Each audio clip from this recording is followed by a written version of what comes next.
नमस्कार, किसान समाचार में आपका स्वागत है। मैं हूं साइमा खान। सबसे पहले नजर हेडलाइंस पर। केंद्रीय मंत्री पुरुषोत्तम रुपाला ने कहा कि 21 और 22 जनवरी को गुजरात अहमदाबाद में ग्लोबल फिशरीज सम्मेलन का होगा आयोजन। सम्मेलन में देश विदेश से करीब 5000 प्रतिनिधि लेंगे हिस्सा। इस क्षेत्र में भविष्य की चुनौतियों और संभावनाओं पर मंथन करना है सम्मेलन का मकसद। प्रधानमंत्री मोदी ने बुधवार को प्रमुख सरकारी योजनाओं का लाभ सुनिश्चित करने के लिए विकसित भारत संकल्प यात्रा की शुरुआत। आवास, खाद्य सुरक्षा, स्वच्छ पेयजल जैसी कल्याणकारी योजनाओं को लेकर गरीबों, किसानों को जागरूक करने के लिए खूंटी में आईईसी वैन को भी किया रवाना।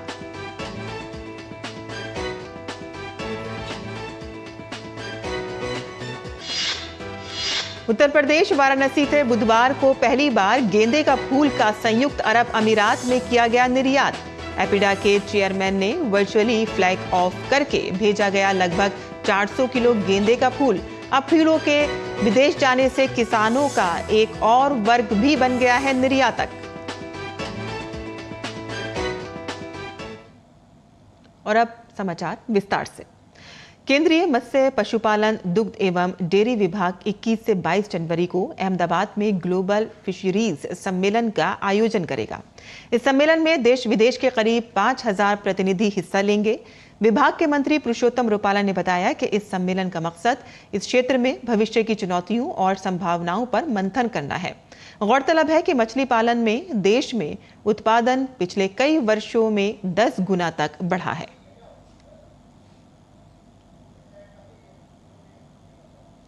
इंटरनेशनली उसमें क्या संभावनाएं हैं, क्या चैलेंजेस हैं, उन सभी का मंथन करने के लिए ये वर्ल्ड लेवल का एक ग्लोबल कॉन्फ्रेंस और वर्ल्ड फिशरीज डे के मनाने के उपक्रम में उसी प्रकार से मनाने का निर्णय लिया है। और उसमें विदेश के डेलीगेशन, हमारे नेशनल जो भी इसमें व्यापारी होगा, प्रोसेसर होगा, जितने भी वेंडर्स होंगे, सारे स्टेक होल्डर मतलब नेशनल और इंटरनेशनल सभी को एक मंच पे लाने का हमारा प्रयास होगा। हमारे सारे पॉलिसी मेकर्स भी वहां होंगे।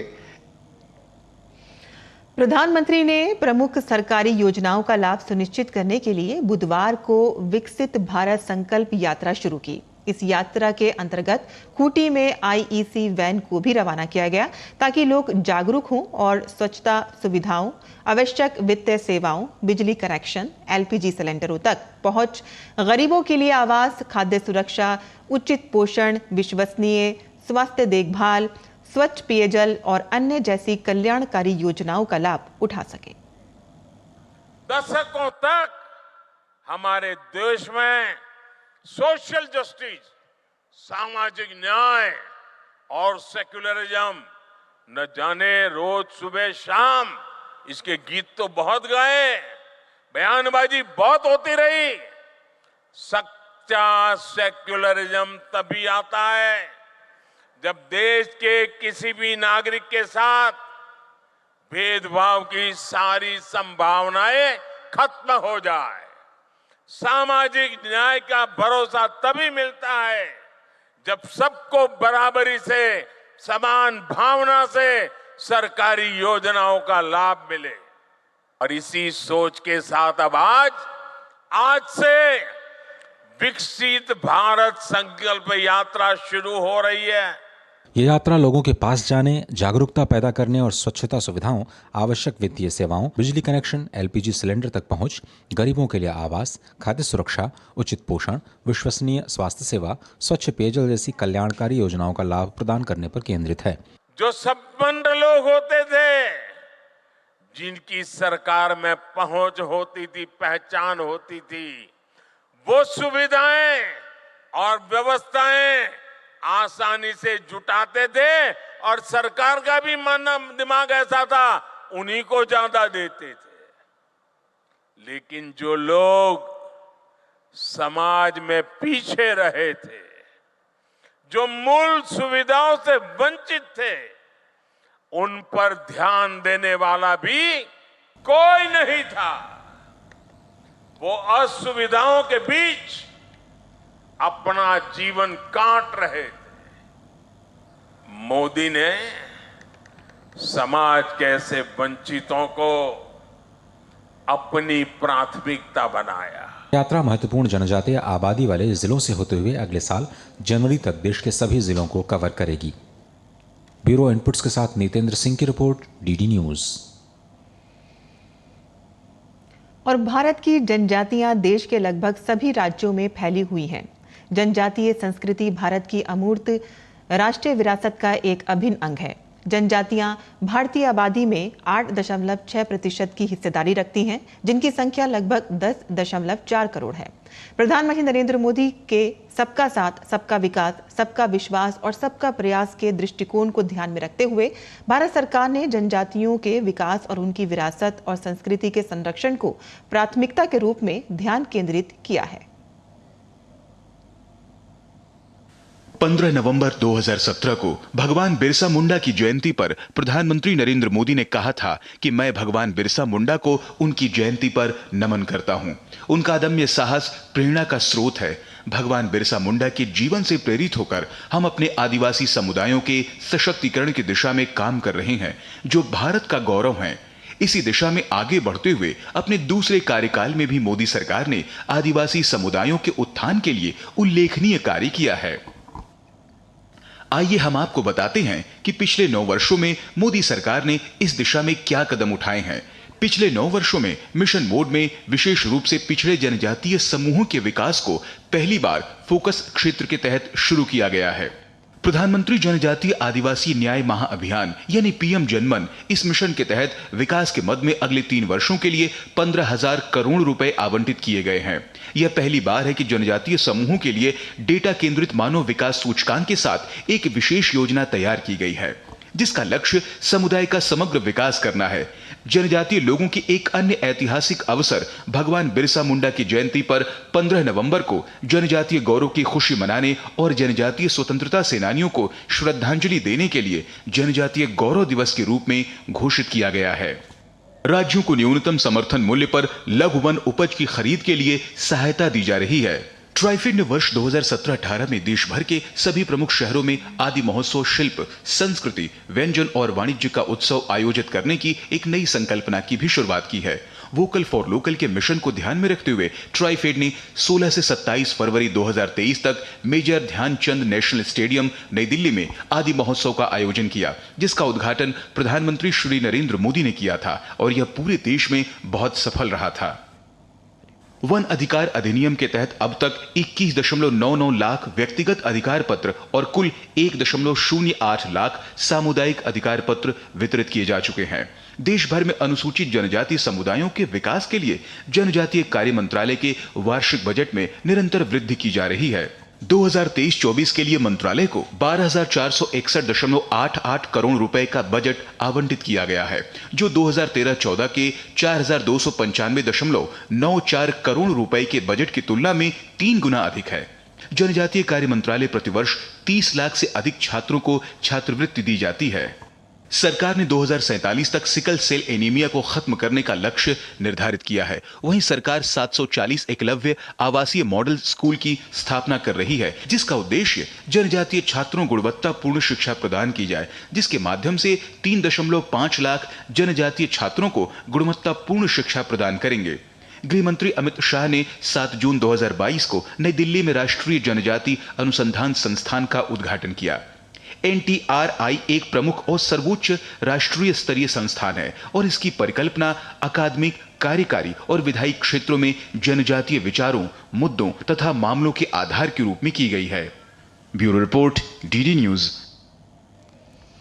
और उत्तर प्रदेश सोनभद्र से शुरू हुई विकसित भारत संकल्प यात्रा जन जन तक पहुंचकर लोगों को सरकार की जन कल्याणकारी योजनाओं के प्रति जागरूक कर रही है।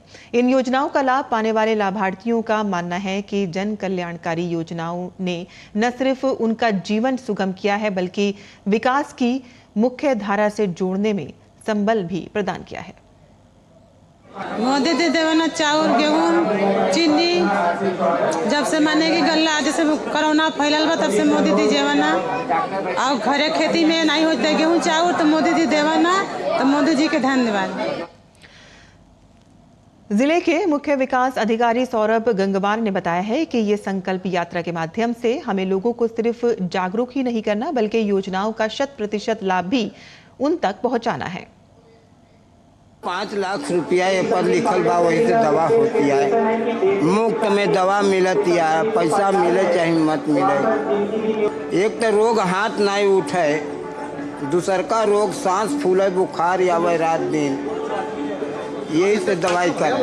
हाँ दवा भयल ये कार्ड से रहले से हर समय हिम्मत बनल रहले जनी वहाँ जाब तो दवा मिल जाएगी।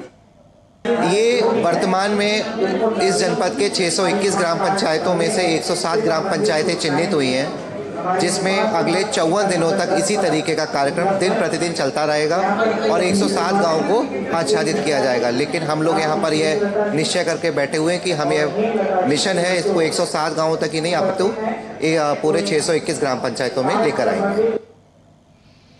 और धर्म नगरी काशी के फूलों की खुशबू अब विदेशों में भी महकेगी। सब्जी और फलों के साथ अब फूलों के किसान भी निर्यातक बन रहे हैं। वाराणसी से बुधवार को पहली बार गेंदे का फूल संयुक्त अरब अमीरात निर्यात किया गया।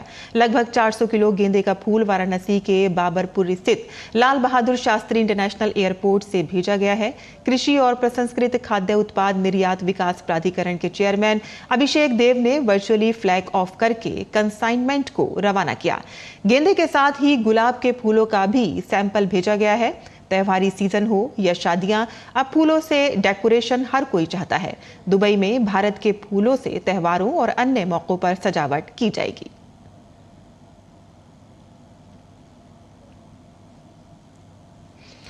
कृषि और किसान कल्याण विभाग ने पिछले दिनों स्वचालित कृषि समाचार निगरानी और विश्लेषण के लिए पहला आर्टिफिशियल इंटेलिजेंस प्रयास कृषि 24/7 विकसित किया है। कृषि 24/7 प्रासंगिक समाचारों की पहचान करने, समय पर चेतावनी देने और किसानों के हित सुरक्षित रखने के लिए त्वरित कार्रवाई करने में विभाग को मदद देगा।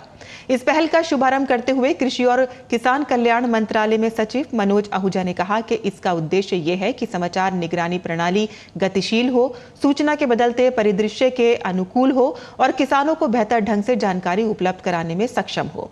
कृषि मंत्रालय ने कहा है कि इससे बेहतर नीति निर्माण के जरिए कृषि क्षेत्र में सतत वृद्धि को भी बढ़ावा मिलेगा।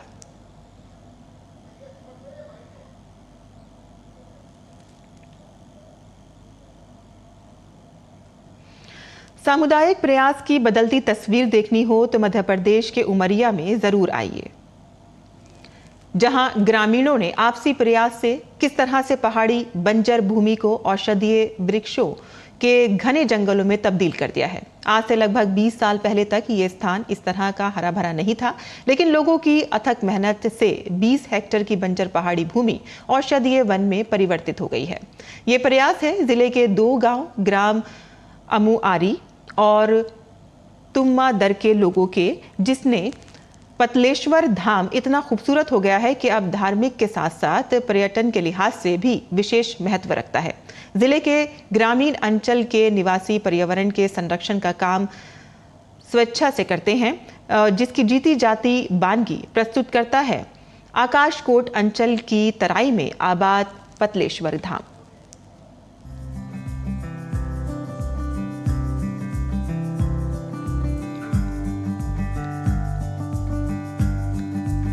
मध्य प्रदेश के उमरिया जिले के सघन वन और शुद्ध पर्यावरण पूरी दुनिया में प्रसिद्ध हैं।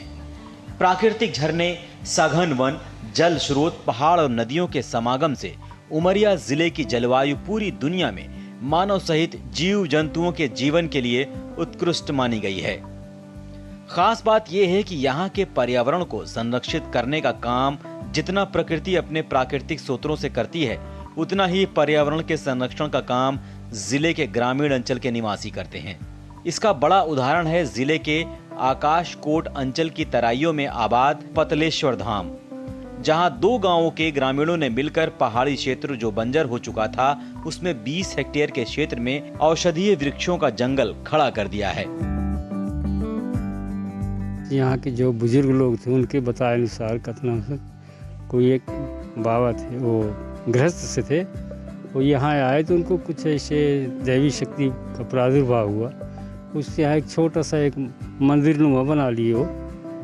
उसी की पूजा करते थे। और यहीं थोड़ी दूर में आप गए होंगे, वहाँ पर हाँ वो समाधि की वो आगे थोड़ी ये उद्गम है ऐसा कहा जाता है। और वो देखने में भी ऐसा कहा जाता है कि ये नर्मदा जी की कृपा से ही ये धार चल रही। जिले के ग्राम अमुआरी और तुम्मादार के ग्रामीणों ने जंगल को बचाने की दिशा में तकरीबन 2 दशक से पूर्व ये प्रयास शुरू किया, जिसका परिणाम अब सबके सामने है। वर्तमान में पतलेश्वर धाम के नाम से मशहूर यह स्थान अब धार्मिक आस्था और पिकनिक स्पॉट के रूप में विकसित हो चुका है। पहाड़ की तराई पर लगाए गए औषधीय वृक्षों की जड़ों से जल की एक धारा भी प्रवाहित होती है, जिसे लोग नर्मदा नदी का अंश मानते हैं। यहाँ भगवान शिव और हनुमान की प्रतिमा के साथ साथ 2 बड़े तालाबों का भी निर्माण कराया है, जिससे पतलेश्वर धाम का दृश्य अत्यंत रोमांचकारी हो जाता है। ये पानी जो है मैया जी के नाम से जानते हैं और यहीं से उद्गम होता है और कुछ दूरी जाके तालाब के पीछे से समाप्त हो जाते हैं। हाँ, ये पानी जो है तो बरसात में तो ज़्यादा प्रकोप नहीं दिखता बढ़ने का, लेकिन गर्मी जैसे बढ़ता है वैसे पानी भी बढ़ता है यहाँ। पर्यावरण और प्राकृतिक संसाधनों के उपयोग पर मानव जीवन का जितना हक है, उतनी ही जिम्मेदारी इसे बचाने और संरक्षित करने की भी है। यही संदेश ग्राम अमुआरी और तुम्मादर के ग्रामीणों ने दुनिया को दिया है। सरकारी प्रयासों के साथ साथ प्रकृति पर्यावरण के संरक्षण के लिए पतलेश्वर धाम की तर्ज पर अगर लोग सामुदायिक भावना के साथ काम करने सामने आए तो पर्यावरण विनाश के सारे दरवाजे खुद ब खुद बंद हो जाएंगे। गुड न्यूज जज्बा इंडिया के लिए उमरिया से अरुण कुमार त्रिपाठी के साथ ब्यूरो रिपोर्ट, डीडी न्यूज। और किसान समाचार में अब बात करते हैं मंडी भाव की, और आइए देखते हैं कि क्या रहा देश भर की मंडियों का भाव।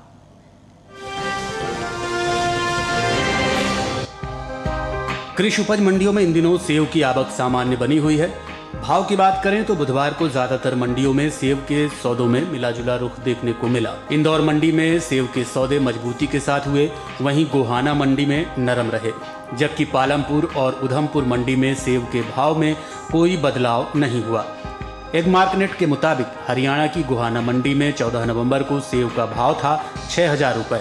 15 नवंबर को इसके भाव में 3,000 रुपए की भारी गिरावट आई और भाव 3,000 रुपए पर आ गया। वहीं हिमाचल प्रदेश की पालमपुर मंडी में बीते 2 दिनों के दौरान सेब के भाव स्थिर रहे। यहां 14 और 15 नवंबर को सेब 11,500 रुपए पर बिका। जम्मू कश्मीर की उधमपुर मंडी में 14 नवंबर को सेब का भाव रहा 8,000 रुपए। 15 नवंबर को इसके सौदों में कोई फेरबदल नहीं हुआ और भाव 8,000 रुपए पर बरकरार रहा। जबकि मध्य प्रदेश की इंदौर मंडी में इस दौरान सेब के सौदों में मजबूती के साथ कारोबार हुआ। 14 नवंबर को सेब का भाव था 3,500 रुपए। 15 नवंबर को इसके सौदे 1,000 रुपए उछलकर 4,500 रुपए पर हुए। उत्तर प्रदेश की मंडियों में सेब के भाव की बात करें तो यहां बुधवार को बरेली मंडी में सेब का भाव रहा 6,500 रुपए। फतेहपुर मंडी में सेब 2,530 रुपए पर बिका, जबकि राज्य की ही संभल मंडी में इस दौरान सेब के सौदे 7,500 रुपए पर हुए। बता दें कि घरेलू स्तर पर इस साल सेब की पैदावार में बढ़त हुई है। कृषि एवं किसान कल्याण मंत्रालय की ओर से बागवानी फसलों के अंतिम अनुमान के मुताबिक साल 2021-22 में सेब की पैदावार 25,89,000 टन हुई है, जबकि बीते साल इस दौरान सेब की उपज 22,76,000 टन हुई थी।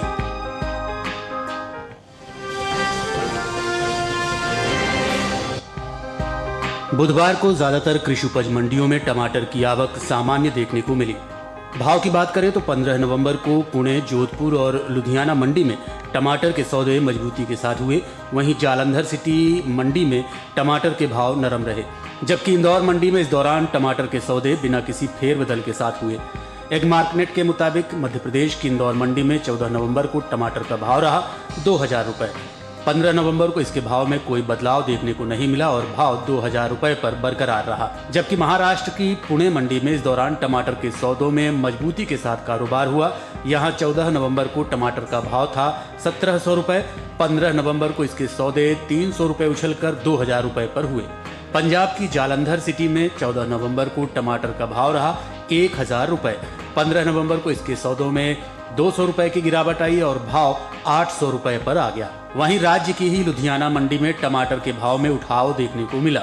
यहां 14 नवंबर को टमाटर का भाव था 1500 रुपए। 15 नवंबर को इसके सौदे 1000 रुपए उछलकर 2500 रुपए पर हुए। राजस्थान की जोधपुर मंडी में 14 नवंबर को टमाटर का भाव था 1400 रुपए। 15 नवंबर को इसके भाव में 400 रुपए की तेजी आई और भाव 1800 रुपए पर जा पहुंचा। बात टमाटर की पैदावार की करें तो इस साल टमाटर की पैदावार में कमी देखने को मिल सकती है। कृषि मंत्रालय के बागवानी फसलों के लिए जारी पहले अग्रिम अनुमान के मुताबिक साल 2022-23 में टमाटर की पैदावार 20.62 मिलियन टन हुई, जबकि पिछले साल की समान अवधि के दौरान टमाटर की उपज 20.69 मिलियन टन रही थी।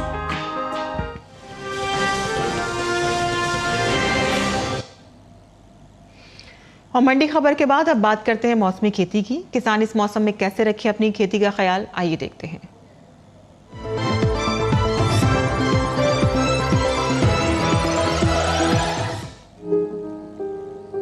हिमाचल प्रदेश में टमाटर की तुड़ाई करें। किसान सेब की तुड़ाई कर सकते हैं। यहाँ धान के खेत में पर्याप्त नमी बनाए रखें। इस समय मूंग के खेत में निराई कर लें। वहीं बैगन के खेत में निराई और गुड़ाई करें। बैगन के खेत में जरूरी उर्वरक डालें। हिमाचल प्रदेश में शिमला मिर्च के खेत में निराई और गुड़ाई कर सकते हैं। किसान शिमला मिर्च के खेत में जरूरी उर्वरक का इस्तेमाल कर लें। यहीं गाजर की बुआई करें। इसके अलावा शलगम की बुआई कर सकते हैं। हिमाचल में मटर की बुआई करने का ये उचित समय है। इसके साथ ही मशरूम के खेत में पर्याप्त नमी बनाए रखें। किसान उड़द की कटाई के बाद खेतों में निराई कर लें। उत्तराखंड में सरसों के खेत में निराई और गुड़ाई कर लें। सरसों की बुआई का समय सही है। साथ ही सूरजमुखी की बुआई भी कर सकते हैं। अभी प्याज की रोपाई करें। इसके अलावा चने की बुआई करते रहें। यहीं तिल की बुआई कर लें। उत्तराखंड में गेहूं की बुआई करें। गेहूं के खेत में जरूरी उर्वरक डाल सकते हैं। गेहूं के खेत में सिंचाई करें। किसान जौ की बुआई कर लें। इस समय लहसुन की बुआई करते रहें। धान की तैयार फसलों की कटाई करें। उत्तराखंड में अमरूद के खेत में सिंचाई कर लें। किसान मटर की बुआई कर सकते हैं। उत्तराखंड में गाजर की बुआई करें। इसके साथ ही मूली की बुआई कर लें।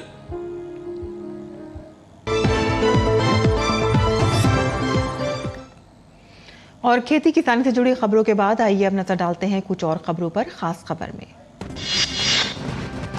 प्रधानमंत्री नरेंद्र मोदी ने अपने इंस्टाग्राम अकाउंट पर एक वीडियो शेयर किया है। इसमें वो 2 बच्चों को दुलारते नजर आ रहे हैं। अपने इंस्टाग्राम अकाउंट पर इसे शेयर करते हुए पीएम मोदी ने लिखा कि मेरे युवा दोस्तों के साथ कुछ यादगार पल।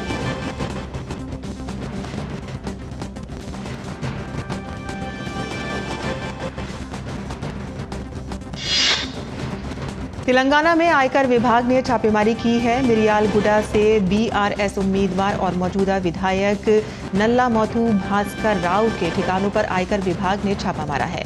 नल्ला मोथू भास्कर राव के करीबियों के ठिकानों पर भी छापेमारी हुई है।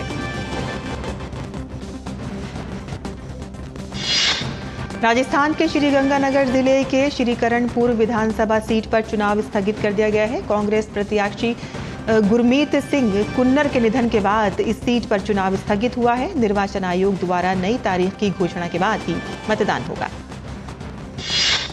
उत्तरकाशी में निर्माणाधीन सिलकियारा सुरंग में फंसे 40 श्रमिकों को सुरक्षित निकालने के लिए राहत और बचाव अभियान लगातार जारी है। बचाव कार्यों में तेजी लाने के लिए वायुसेना के हरकुलिस विमान की मदद से हैवी ऑगर ड्रिलिंग मशीन निर्माणाधीन सुरंग तक पहुंचाई गई है।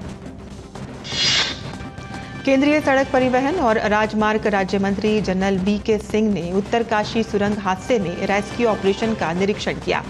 सिलकियारा टनल में फंसे मजदूरों को निकालने के लिए रेस्क्यू ऑपरेशन चलाया जा रहा है। केंद्रीय मंत्री किरेन रिजिजू 18 नवंबर तक मालदीव के दौरे पर रहेंगे। किरेन रिजिजू मालदीव के निर्वाचित राष्ट्रपति मोहम्मद मुइज्जू के शपथ ग्रहण समारोह में भारत का प्रतिनिधित्व करेंगे। केंद्रीय वाणिज्य और उद्योग मंत्री पीयूष गोयल ने अमेरिका में यूट्यूब के सीईओ नील मोहन से मुलाकात की। पीयूष गोयल ने कहा कि इस बात पर चर्चा की गई कि कैसे भारत यूट्यूब के लिए एक बड़ा अवसर प्रस्तुत कर सकता है।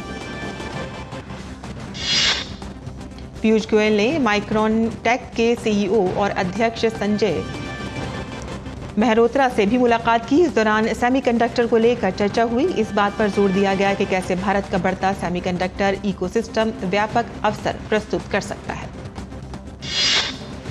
और केदारनाथ धाम की यात्रा इस बार कई मायनों में खास साबित हुई है। इतिहास में पहली बार इस सीजन में रिकॉर्ड तोड़ 19.61 लाख श्रद्धालुओं ने केदारनाथ धाम के दर्शन किए, जो पिछले वर्ष से 4 लाख अधिक है।